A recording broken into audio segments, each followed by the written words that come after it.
Biophilic design is really a buzzword, but it's been around since the 70s, and it's the innate human desire to be connected to nature. You think about, how much we love going to the ocean or, being around a campfire, and it really rejuvenates us. And the science points to that 100%, and the research just keeps coming. And so I think a lot since COVID, as people have been in their houses and they realize, gosh, this isn't a really productive, healthy place to be.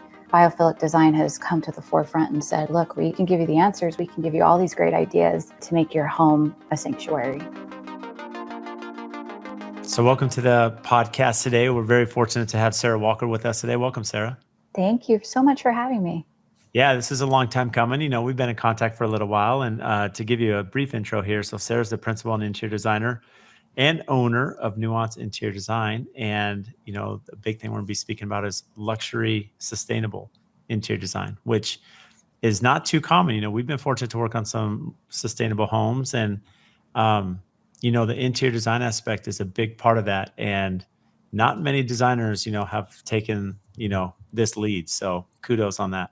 Thank you. It's something we feel really passionate about, and so much has changed in the industry, so many innovations, and we love to see that and want to be at the forefront. So maybe we start there. Like, what drew up your interest in sustainability when it comes to interior design? It actually started, I would say, back in college. I did my honors thesis on that intersection of high-end residential and luxury. At the time, 20 years ago, there really, if you remember, wasn't a lot going on in green design that was attractive.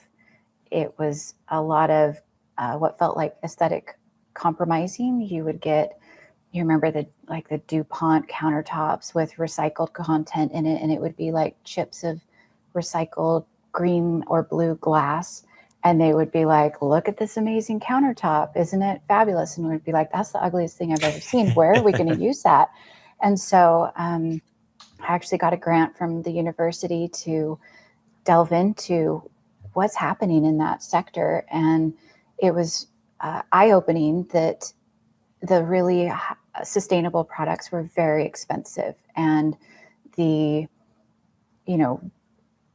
more available products to the masses were really unattractive. And so what I've been doing basically my whole career is following that and trying to really search out vendors that are pushing the envelope for doing both aesthetically pleasing pieces, whether it's plumbing, countertops, cabinetry, finishes, tile, any of those things, and doing it well and doing it sustainably, and not just greenwashing it and saying, we're, saving the environment, look at our recycled content, but really going a step farther and saying, what are your certifications? Visiting the factories and saying, what are the facilities like? What is your waste like? So I've spent a lot of time both on my residential side and also working with Nordstrom, doing store design for 7 years, and bringing those initiatives to Nordstrom too. I'm going to come back to that because I noticed, just in prepping for this, that you've worked on design of like 142 Nordstrom. So that would, pegged my curiosity there, but we'll come back to that. But what's interesting about, you and I essentially were in college around the same time. And, I remember everything was green build, right? Like LEED certified green build. Yeah. A lot different than what we're seeing now with building science and net zero sustainability. I mean, it's completely shifted, our understanding of building, and even how it impacts, a big thing that we have clients asking for now. We had some clients asking us pre-COVID, but especially since COVID, as they're looking at like VOCs, right? Mm-hmm. The volatile organic compound that goes into the air, the off-gassing from fumes of furniture they're putting in sofas, the paint we're using in the home. Wellness is a huge part of that. And there's two aspects. You have the wellness side, the health side, which I know you can speak on and we can talk about, but more importantly, the sustainability, which you're mentioning when you're talking about vetting your vendors and suppliers. What are your certifications? How are you doing with waste? I was out at Kohler, and Kohler's the Ansax line, right? Where they're using a ton of their waste and they're creating tile. But what's amazing to your point is you specifically said that, early on, the designs were terrible. They weren't good. And now that's completely different. Right. And that's been so rewarding as I focus on interior design. And now we see a fabulous intersection between luxury design and sustainable design, but it's also more accessible to every price point, where the brands have already put the technology in place at the fabrication level, and it just goes to all their different price points. And so you're getting recycled packaging, whether it's a $10,000 faucet or a $2,000 faucet or, a $200 faucet, doesn't matter. You're still getting the benefit of that technology because brands are really pushing the envelope. And I think largely because of consumers. So consumer demand is definitely high on this. I think a lot of us are more aware, especially as wasteful as we could be here in the US. How many brands that you're working with are at the forefront? How is this changing with the manufacturers? Really, what we've done is I've built a showroom, 3,000 square feet, and I've filled it with only brands that have a sustainable initiative. So that's something that's incredibly important to me as a designer, that I create a local resource in the community.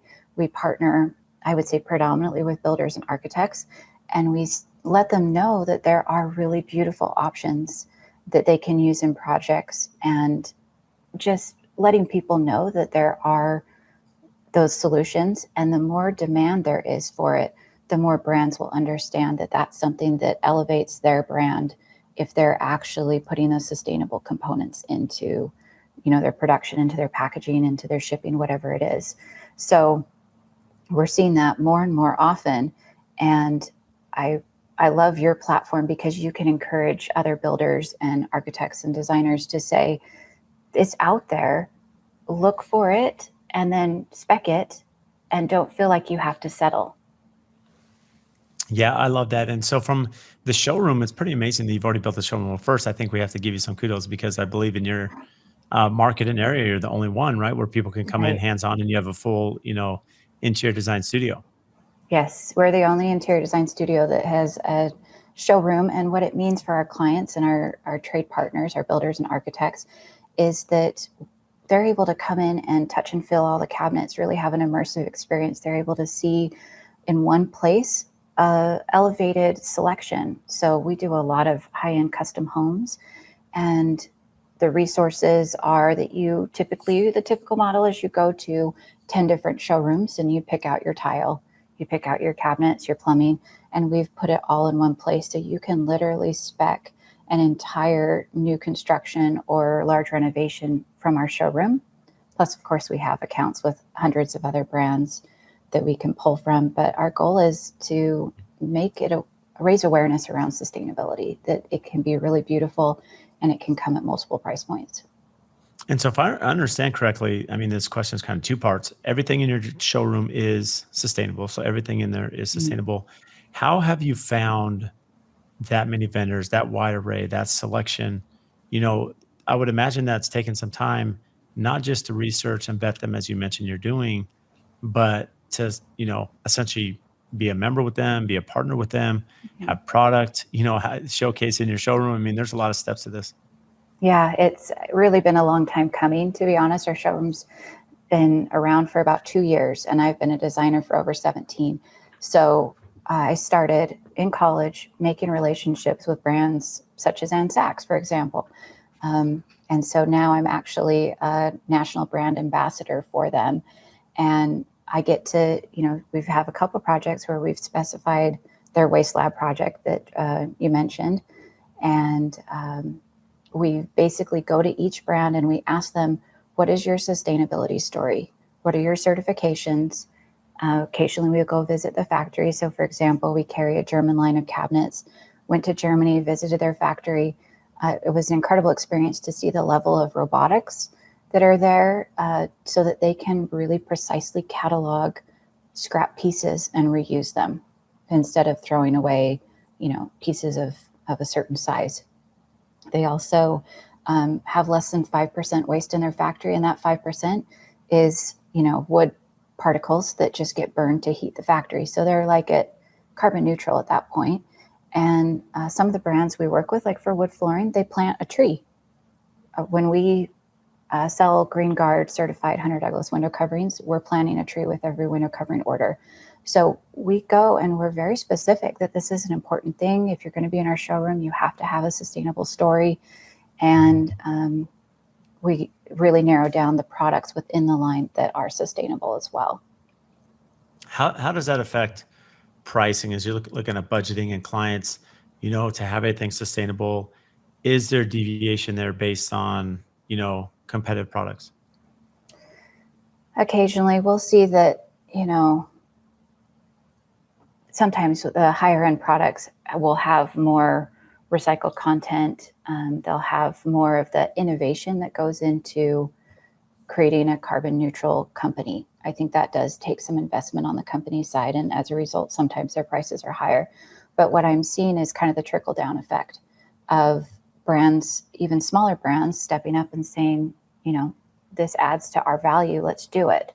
And so it's becoming less and less of a deciding factor when it comes to price. I would say occasionally it happens, but you look at Cambria, their prices have come down, and they used to be, one of the most sustainable lines for quartz countertops. And so I think that's really indicative of the market, that, that's a supply and demand, and we really want to be a part of that demand. Now, do you ever get any pushback from clients or builders you're working with, and probably more clients that would be, maybe they want sustainability, but there may be a few options that don't fit, maybe the scheme or color or end goal of the house.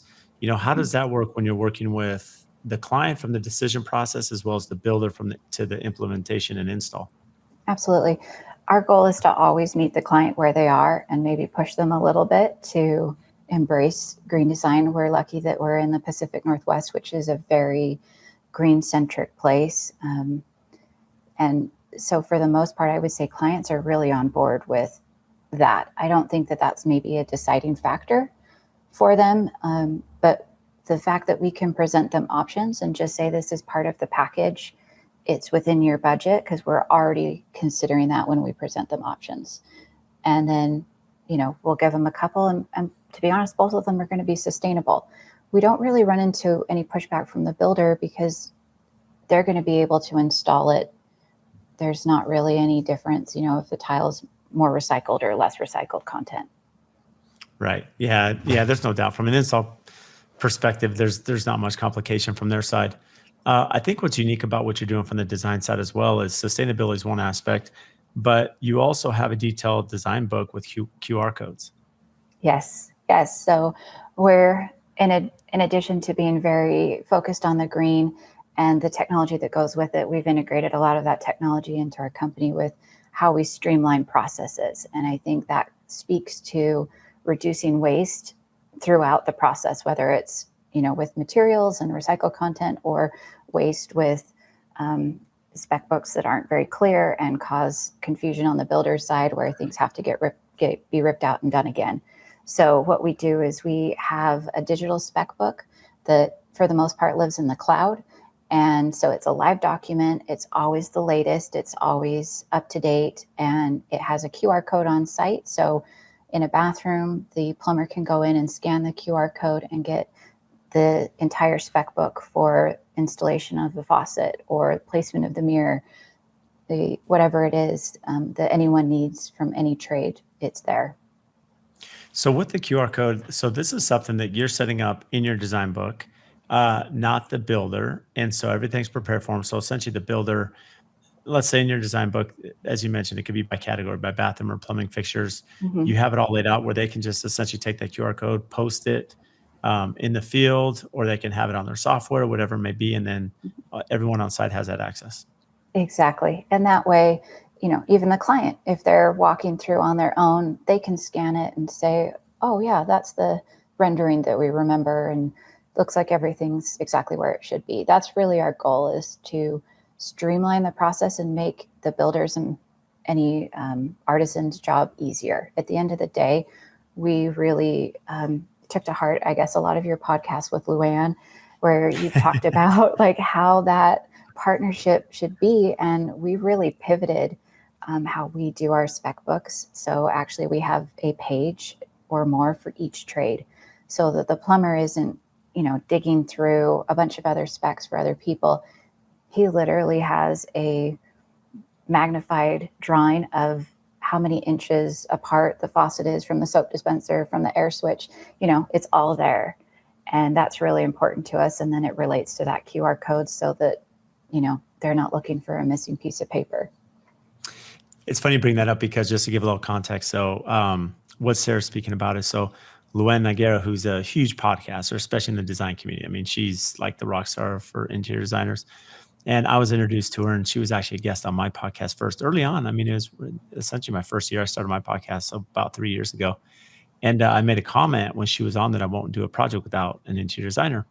And she like freaked out because she's like, no way. And then right after the episode, she's like, Brad, you got to come on mine. And we've spent a lot of time just because there's so much value, right, in what our interior designers do in the community. And really, a lot of our success as a builder is attributed to the talent of our designers for many reasons, right? Not just detail, specs, organization, efficiency.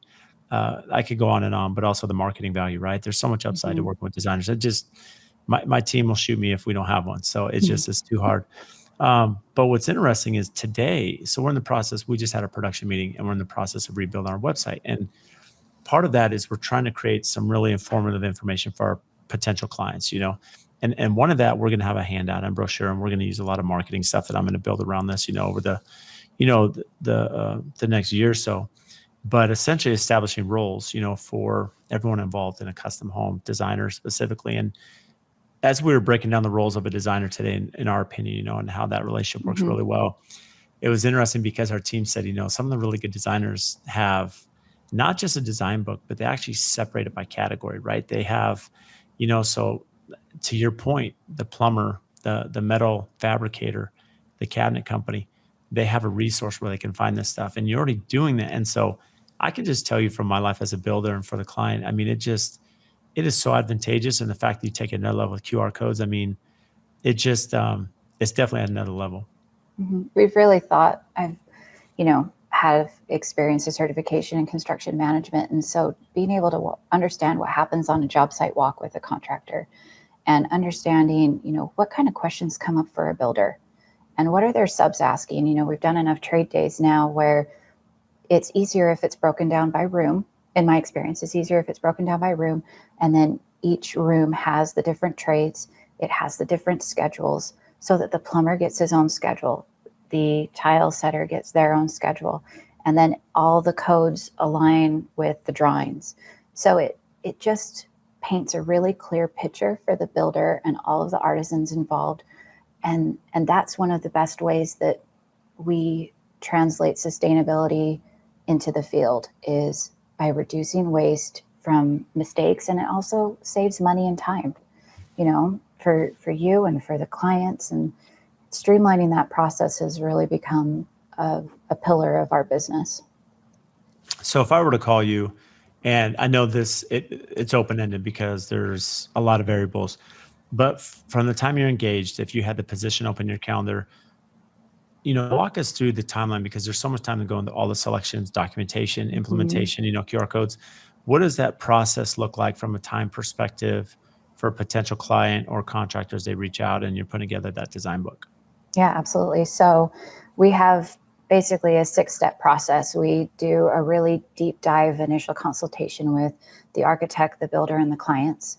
And typically we're brought on, maybe a little before, right at permit stage. So a lot of the drawings are well on their way. The builder is engaged in kind of doing those feasibility studies. And we're coming in and we're going to be understanding the aesthetics, the budget, the timeline of the build, and what the scope of the project is.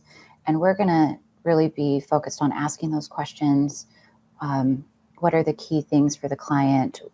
What are their likes and dislikes? What are their goals? Because ultimately, I say our signature is to create sanctuaries for our clients. We really work with a lot of busy professionals, high-level executives, and they want somewhere that they can decompress. And so what does that mean to them? And then once we get that information, we do a conceptual design, which is about 80% of the selections. It's pictures from us and the client that we've collaborated on and maybe the architect. And then we're going to present that to the client so that they can really get a sense of the direction that we're going. after we've really put kind of a loose spec book together, we're going to give that to the builder for pricing. And then if anything needs to be adjusted because of, labor or availability, anything like that, we make those adjustments and then create that final spec book with all of the QR codes, all of the entire spec book down to, the grout color, the grout joint size, every detail that we can possibly do. And then it goes into execution phase. So because of our showroom, we can actually handle quite a bit of the procurement for the builder if he wants, or we can, hand that off to the builder either way. And then we move into the installation phase where we're, installing the blinds, the furnishings, the accessories, doing the punch list walkthrough and styling. How often are the clients engaging you past not just to design the house, but in furniture? And you mentioned window coverings and wallpaper, possibly. Mm-hmm. Just coordinating really the full turnkey of the project. That's, I would say, 90% of the time. We very rarely have a client that isn't using us all the way for furnishings because we tend to do it almost simultaneously with the spec book. There's a lot of consideration that we take into, is this a furniture piece that's going to be built in? Or is it going to be a freestanding piece? And so because we're doing both the hard built surfaces and casework, we're also looking at the furnishings at the same time. We're able to make those decisions with the client in real time. Yeah, which is always super valuable when you have the whole package, if you will. Mm-hmm. From, here in Arizona, I'm curious, in Washington, our permit process is really long. So a lot of the pushback, or at least until we walk through the process and education of the timeline, if you will, is, well, if I hire a designer, it's going to take time, got to make selections, without understanding, well, just like anything, if you fail to plan, you plan to fail, right? So if you have everything decided before you start, it's going to go way faster anyways. So it's okay to hit the reset button or wait a little bit until you have that information. Regardless, in Arizona, if you were to call me and say, Sarah, and say, Brad, come build our home, we're at least a year out to permit. And the reason being, you have to go through architecture and plans and HOA submittals, and civil. And there's so many aspects, plus into design. Then we submit for permit, price it, and then we can start construction. So our designers really don't get a lot of pushback because once we have floor plan elevations, they have, 4-6 months, to put this together. Timeline, do you ever feel crunched as a designer that you don't have enough time to put the design book, and when you do, which I imagine does happen on occasion, how do you fight through those expectations and set those clear expectations with either the builder and or client? Yeah, absolutely. I think it's twofold. I think the hardest thing that we deal with is getting brought in late in the process. I know, preaching to the choir, bring a designer on early because it informs so much of the schedule and so much of the pricing, and it can be done so much cleaner with an actual concrete selection rather than an allowance. So I would say the biggest issue we have is, a builder or an architect trying to take that on themselves and realizing that they might not have the resources that they need to really build out a high-end custom home. Not always the case, but sometimes. The other thing that we run into is really a benefit of having our showroom is it cuts the design time about in half. We have showrooms that are all over in kind of industrial areas or maybe not as super nice of areas, parts of town. And so a lot of our clients really don't want to go to the showrooms, and they don't, the ones they do are kind of far away, and it takes a whole day to go there, make selections. Then you have to go to another showroom on a different day, different part of town, and it can add months. You have these busy professionals, they don't have time to, just spend a week going to 20 different showrooms. So being able to consolidate it in one place literally cuts it down from 6 months to 3 months as far as a design schedule. So if we're, focusing on a few clients, which we do, we probably only take about 10 to 12 large projects a year. We're able to move through that process quite rapidly just because we have a showroom with so many resources at our fingertips. It's incredible. So because you're one of the only showrooms, as you mentioned, in town, the only one really, of course, the efficiency is a huge part of it, and that's convenient for your clients and it expedites the process, which is a win-win for everybody. Do you ever have other designers or people in your network that are wanting to use the facility outside of just what you're doing there at Nuance Design? So the showroom's pretty exclusive to our clients, but we do help designers with window coverings. That's something that we work a lot with builders, architects, and designers a la carte. So if they want to come in for those items, or cabinetry, because we have one of the, if not only largest, most extensive cabinetry displays in the state. Everything in here is custom. We have 2 lines, an American line and a German line. So it's very diverse options. And so we do share that with other trade partners as well. So it sounds like, and I'm pretty familiar with, especially when you're dealing with European lines and German lines with cabinetry. Um, are you the actual dealer yourself? So you have the license and you're doing all the cabinet drawings and ordering and specifications and putting that together?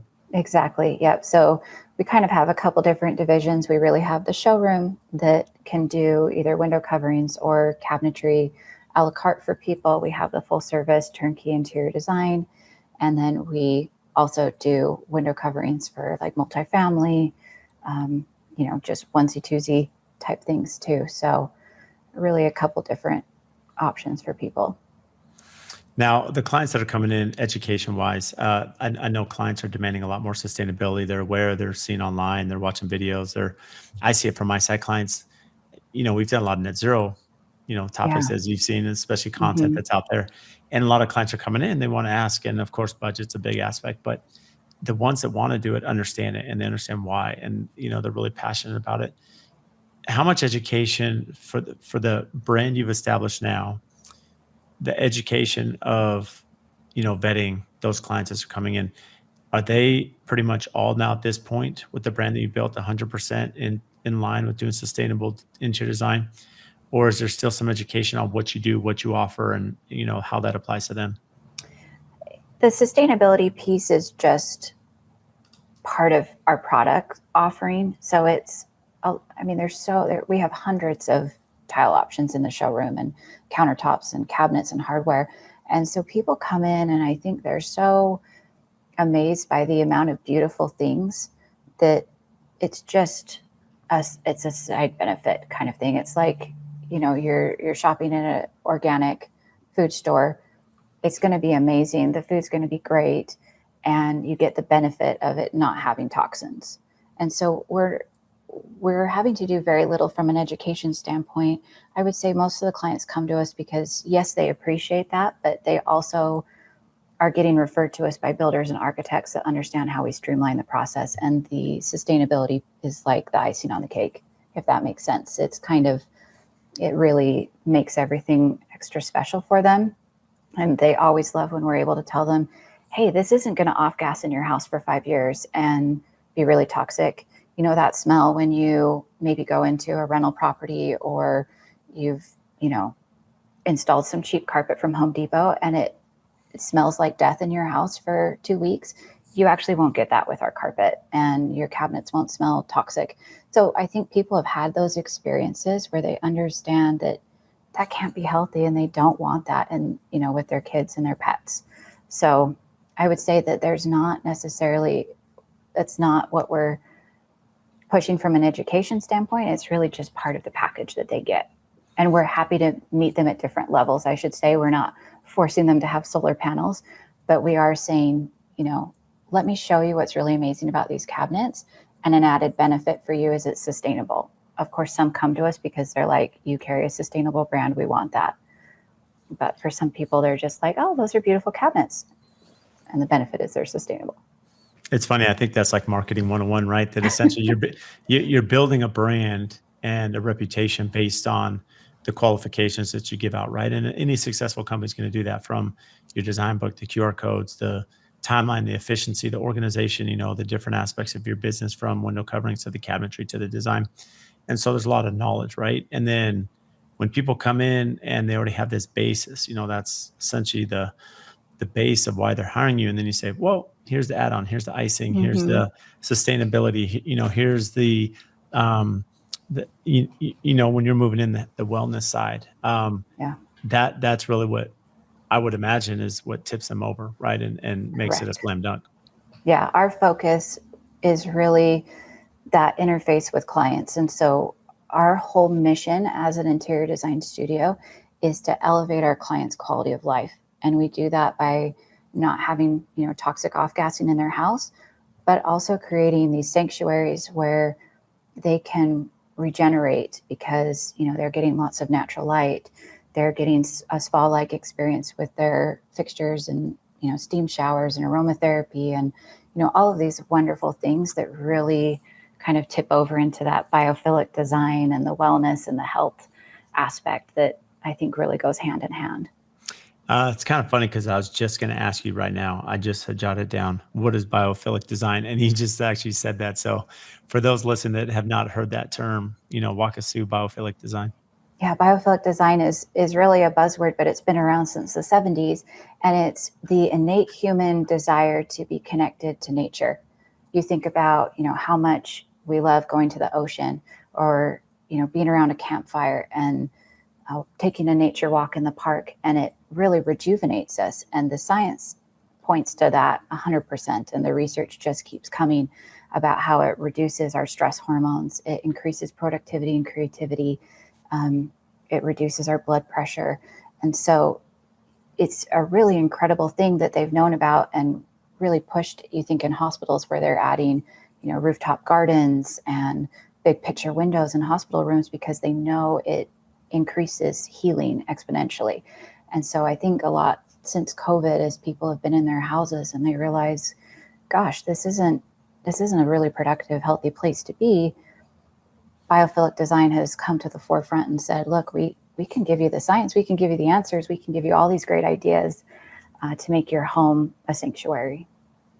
So, from a wellness side, what are you seeing? Because, and this really goes with the biophilic, because we spoke about sustainability, we spoke about building science and net zero. So, when you think about carbon footprint, and are we shipping stuff all over? Are we trying to source local? Mhm. Are we recycling materials you're mentioning? From the wellness side, what are you seeing from your perspective with a lot of you? I know Kohler is big on wellness right now. Some of the vendors and partners out there that are looking at the wellness aspect to Mhm. home living. Yes, absolutely. So, um, a huge influx of European brands, especially in plumbing. So, Jesse, Dornbrock, they're coming at it not only from the sustainable side, but making really an incredible spa-like experience. So the fixtures are really beautiful. They're going to be incredibly durable, but they're also going to have fabulous, huge rain head shower heads. They're going to have the waterfall features. They're going to have just the level of durability and easy to clean. They're going to have amazing finishes and textures that evoke nature. And so when you are in the shower and it's more of a sensory experience. So we're doing, I would say almost 50% of our showers have it, in primary bathrooms particularly have that aromatherapy, steam, multiple shower heads, you know, music, infrared technology is huge. So chromotherapy is really becoming more and more prominent, I would say. Yeah, it's interesting. From attending the Builder Show this last year, and I didn't have a ton of time to walk all the floors just because of, the schedule we had, but my team did, and it's amazing just how wellness is becoming. And I've seen it too, just with, like I mentioned early on the VOC that clients ask about, but when you think about, um, circadian lighting, right? As they're thinking about the lighting in their home, as they're thinking about Mhm. the water filtration, the air filtration. I mean, these are things that natural light, of course. I mean, you mentioned with biophilic. Anyone that was listening to you speak about, how do you feel at the ocean? I was thinking about, fortunately, we were just in Hawaii not too long ago, and I'm like, you just feel rejuvenated, right? I mean, being Exactly. at the ocean, I love the ocean. I grew up in San Diego, so I'm a little biased that way, but I love the mountains too. And there's something different about being in nature. And a lot of us Mhm. working long hours. You mentioned being in the hospital. I mean, that can, how can we take those natural nature elements and bring them into the home, which is a huge part of what you're doing. Exactly. Interior design, as an interior designer, I would say we're responsible for creating the environment that people live in. And you figure new studies come out that 90% of our time is spent indoors. That means 9/10 of the breaths we take are inside. And so having clean air, we're going to have natural light. We're going to have, if that's skylights, it's large picture windows. We're going to have art and furnishings that have organic elements to them that mimic nature. We're going to have organic textures, lots of wood tones, earth colors. And so as a designer, that's really what we work to put together is how do we kind of blur the lines between the indoor and outdoor? You know, you think of in Arizona, those incredible indoor-outdoor spaces, and the outdoor entertaining is a huge industry that's exploded, I would say, since COVID, as people realize that they need to have a bigger footprint. They can't just be inside all day. And if you can't go anywhere, where do you extend?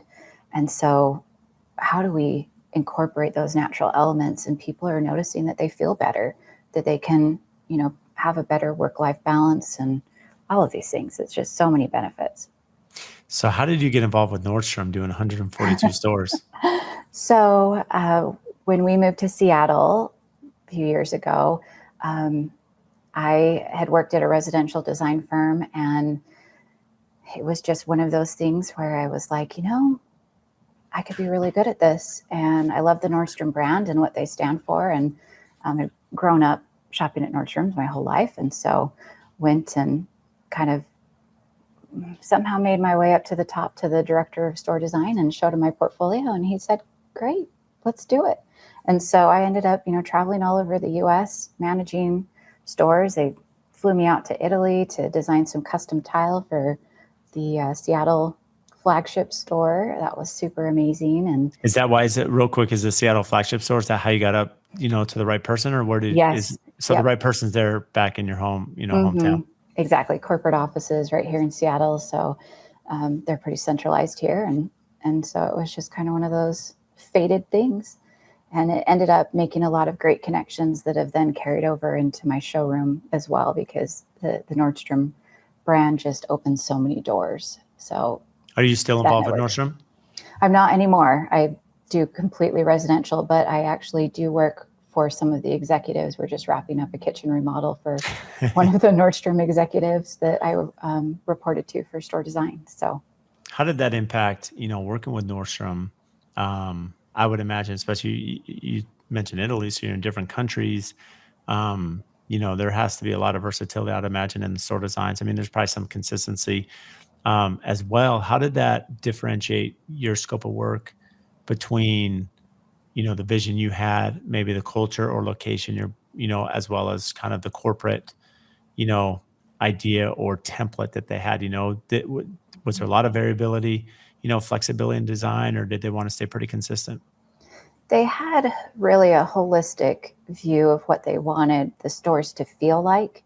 And so there would be, you know, a pretty consistent palette of, you know, warm grays and beiges and creams. And it was very understated palette. And then they would layer on, you know, all of the amazing clothing, and they would have some art curated displays. So it was really about creating this textural backdrop for the clothing. And so I learned a lot about the amount of detail that goes into specifying a single store. So I was responsible for every material selection that happened in a store. And, you know, some of the stores we would roll out and we would do, you know, 5 the same. And some of them it would be different the next round. But it really, I learned a lot about interfacing with architects and builders and walking those job sites and understanding how the choices I made as a designer then impacted the builder and impacted the architect and ultimately the consumer in a very real time. You know, we got feedback on the choices that I made. And so we learned a lot about longevity, which is then translated into, you know, the sustainable standpoint for me as well. How did that experience prepare you, you know, as a business owner now? Because it sounds like you were working for a firm, so you had experience, you know, understand the process of design and working with clients. You know, you go work for Mhm. Nordstrom and have that experience. Now you're on your own. You know, that journey of working for somebody and then especially Nordstrom, how did that catapult you? It helped me realize that I have a knack for working with professional executives, VPs, that I can interface with that kind of high pressure personality, the very structured, timeline driven personality type that has influenced the sheer number of processes that we have in our business plan now. So what I do is I've learned to create a framework for running the design firm that allows me ultimate creativity with the design itself. So because I know exactly what the next phase is and the client understands the cadence, then that means that we can collaborate and have more of a synergistic relationship with the builders and architects that maybe we wouldn't have if we were still on the back end trying to figure out our processes and, getting stressed out by, type A executive personalities. So it's allowed me to create a niche in the community, which is great because most of my clients are here with Amazon, Microsoft, Google, Expedia. We have a lot of the big tech companies based out of Seattle, and they love seeing a Gantt chart. They love seeing a spreadsheet. They love, so it's easy for us to make that transition from the commercial to the residential.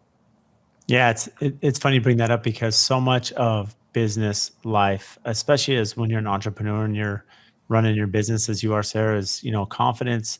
Um, as you're standing in front of a client, no matter how, um, no matter what the personality is of the client and their net worth, it doesn't matter. But if you have confidence in your systems and process and who you are and understanding, what's going to complete the project successfully, there's no substitute for that. And I can only imagine that having worked, with Nordstrom at that level, how that's prepared you, as you're having these conversations and sometimes tough conversation with your clients, Mhm. setting realistic expectations.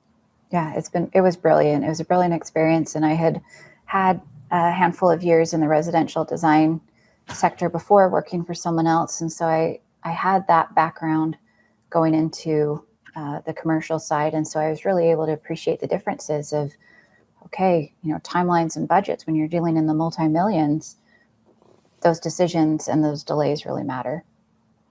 So with Nordstrom and where you're at now, and it's, you spend a lot of work, um, understanding sustainability and wellness in your designs.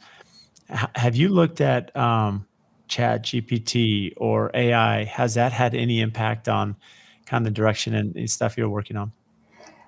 Yes and no. I think that it's a fascinating thing to see. We definitely keep up on it because we're in such a tech area, and we use it. I would say as an advisory type thing. Like it's really interesting for us to be able to put together a newsletter for our clients and kind of get a little bit of additional information.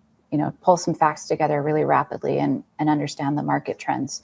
But I think the thing that clients really need from a designer is someone that listens to them and can extrapolate what it is they want from very little information, because these people are not designers.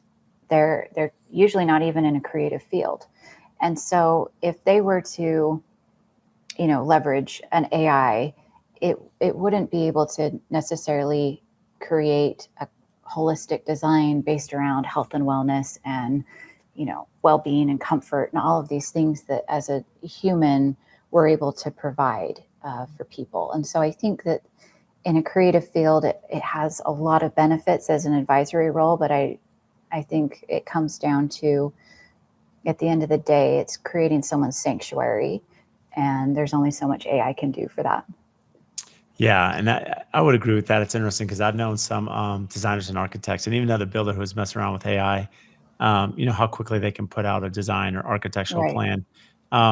And although there's some basis to that, as you mentioned, there's a human connection, and the reality is, so much of business and life is that human connection that a lot of us miss. Not just from for you, it's definitely a lot more personal, right? As you're going through something that's really intimate, right? How they're going to be Mhm. living day to day, and the wellness aspect is really hard to replicate that without a personal, feel that you have. Um, but even just a relationship side, human connection, there's a lot of value. I look at it for our team, how are we communicating with our suppliers and designers and trade partners? And there's no doubt that in the past we made some mistakes. And, that human connection, there is a reason that, that human connection plays such a role, in the success of our companies and just us as humans, for as long as we've been here. Hmm. Yeah, and I would say some of the most successful products that the clients are talking about for years after are those that are made by an artisan that we custom designed with them and we detailed out because we really sat with them and listened to what the vision that they wanted was. And And that's really, I would say, the success of our studio and designers in general, that at the level where clients are discerning, they've maybe traveled the world, they've maybe stayed in, the top hotels in the world, and they've seen some of the incredible, beautiful things.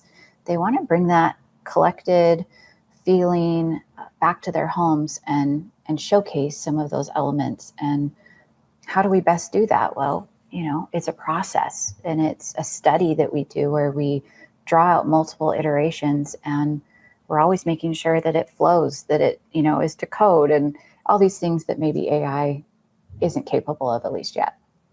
So your biggest frustration with those contractors?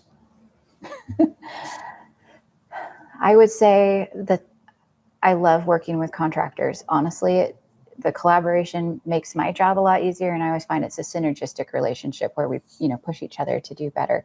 I would say it's not really a frustration. It's just, sometimes we put together a 200-page spec book, and not every page gets appreciated and Yeah. actually handed off to the subcontractors. And so we end up kind of, doing a few more site visits and fielding some more phone calls that maybe we didn't need to. But at the end of the day, I think that the level of detail that we provide is still new for some contractors. And so we're happy to walk through that with people as they kind of get more comfortable what to expect from our spec books. So what you're saying is that, you're spending all this time, QR codes, design book, all the sustainable product, and then the builders out there making their own interpretation and sometimes missing stuff. Sometimes that happens, and it nothing worse than having to do it twice. Yeah. I think that's the real beauty of the spec book, is we're able to help the client see their design in 3D, and sometimes we'll do video fly-throughs of the space so that they can really understand the design intent and see it come to life. And then it's always hard when they get on site and they're like, oh, wasn't that supposed to be over there? And so that's a little setback, but we're each day gets better. So how do you manage your stress, as an entrepreneur and business owner and with your new showroom? Well, I would say spending time with the kids. I have 3 kids, and at the end of the day, that's really why I do what I do, is so that I can have the flexibility to be with them when they have events, when they have things that they want to do during the day. I'm able to break away and go hang out and be a part of their lives, and that's really important to me, is understanding that I have a family and that family connection. And I think that helps me be a better designer as I work with professionals that often have families as well.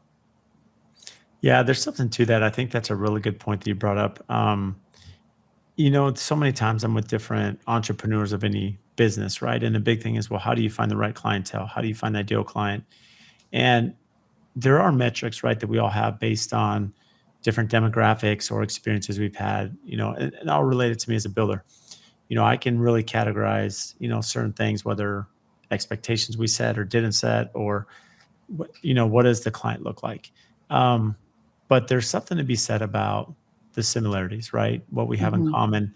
And as you mentioned, where I find the most success too, when I have clients that are entrepreneurs that have built businesses, and you said this earlier, you're working with a lot of clients there that are with Amazon and Microsoft that understand processes, that understand, you know, that's what made their company successful. I mean, they're very Mm-hmm. process centric, like a lot of my Mm-hmm. clients. And so when you have that, there's a connection there, and clients can appreciate that project management and that organization.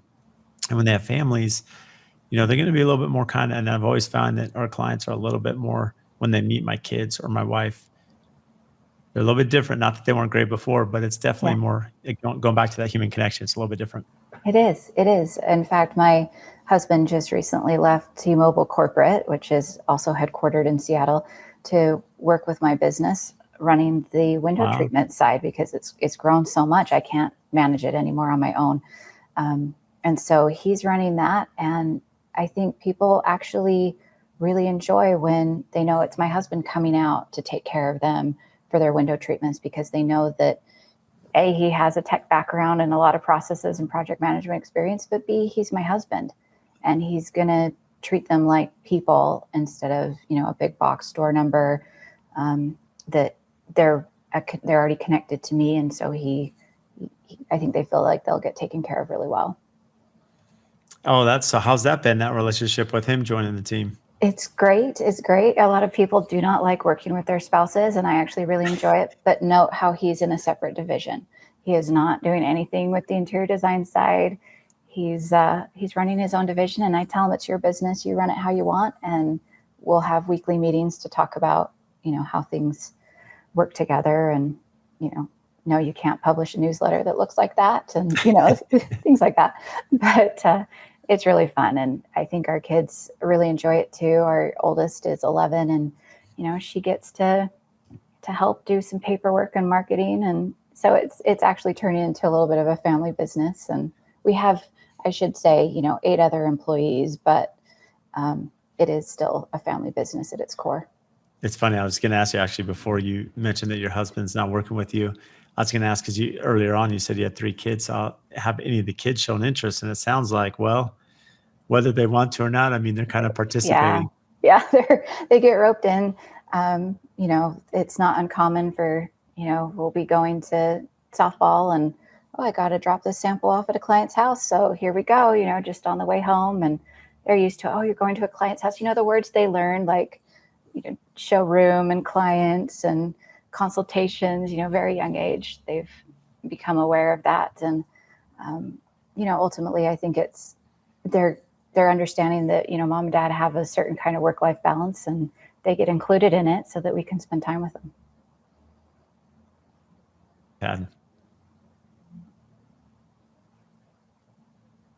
Sorry, what was that? Oh, any mentors, like a mentor that you've had in your life? Yeah. Sorry, it broke up right there. I would say there's a lot of people that I admire from a business standpoint as well, and then other people that I admire from a design standpoint. And it's been interesting for me to learn how to bridge that gap between the two. Michael Graves is an architect designer, and he really championed the sustainability in his designs, and even so far as legislation around non-toxic things. And so he was a really incredible forerunner, did incredible work as well, very talented. And so I admire people like that. I also have a soft spot for Martha Stewart, other than the embezzling thing, that, she really is an incredible entrepreneur in the home industry market, and, how she's branded herself and, been able to really impact a lot of industries that I'm a part of. So I enjoy that aspect, but I'm always amazed by, people like you that have built this incredible Instagram following. And I think there's just a lot of really incredible influencers out there, not in like the weird social media sense, but people that are focused on collaboration in the industry, other designers that are choosing to share what used to be, 10, 15 years ago, trade secrets. We're an open book. There's work for everybody and projects enough to go around. So let's share and collaborate and make the industry bigger and better. Yeah, it's interesting, the mentality abundance as opposed to, the mentality of abundance as opposed to scarcity. Mm-hmm.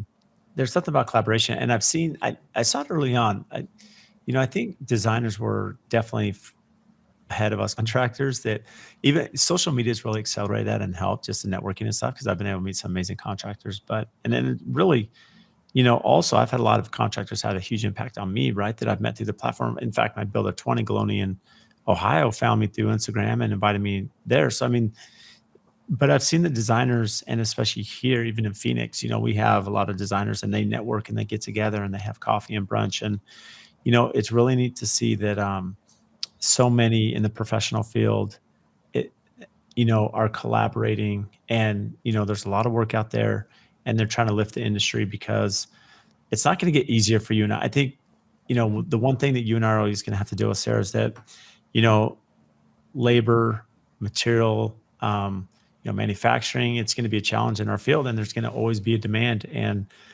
for me, I see more and more the labor concern, right, as we're losing a lot and not as many coming in. Mm-hmm. So I know a lot of young people now that are foregoing college and going straight to trade school and becoming plumbers and, electricians and framers and trim carpenters. I'm like, hey, there's going to be a lot of work and a lot of opportunity for you. Trust me, because Sarah and myself will need you in the years to come. So 100%, 100%. And it's great. And I think, that's what we're trying to instill in our kids is, be an entrepreneur. You don't have to do the traditional route of going to college and going and working for someone else, at least indefinitely.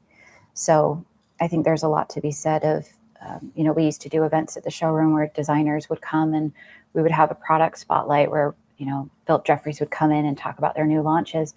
And just being able to have camaraderie and understand that, some people are hard to work with, and to have that support network of other people to understand that, that when you're designing someone's space and it's such an intimate relationship, and, some clients get that better than others. And so just having that camaraderie is invaluable. And the people are sharing behind the scenes what goes on in projects. I know I've learned so much from contractors such as yourself that, post the behind the scenes and not just the final pretty picture, so that other people in the industry can learn, or adjacent industries can understand, how do you put in those recess cans, just things that are so commonplace to you, but really invaluable. Yeah, I love that. And, I want to be sensitive to your time too, Sarah, as you've been so gracious today. What do you have that's upcoming and exciting? Because I would say the design showroom, but I mean, that's been years in the making. So, Yeah. what else is on the forecast? We just recently partnered with Lux Magazine. We got published actually in the issue that went out yesterday. So that's been just, really rewarding for us to be part of, that incredible community. And our goal is to just let people know that there are incredible sustainable options for high-end homes and custom homes, but, it's not exclusive to that anymore either, that those beautiful solutions are out there. And so we're really trying to use our showroom as a platform to talk about that. And just launched a program that I mentioned last week where, we plant a tree for every window covering order with our showroom. And so just trying to make a difference, I would just feel remiss knowing what I know. My dad is an environmental biologist. And so I was raised with that, like what's going on with climate change.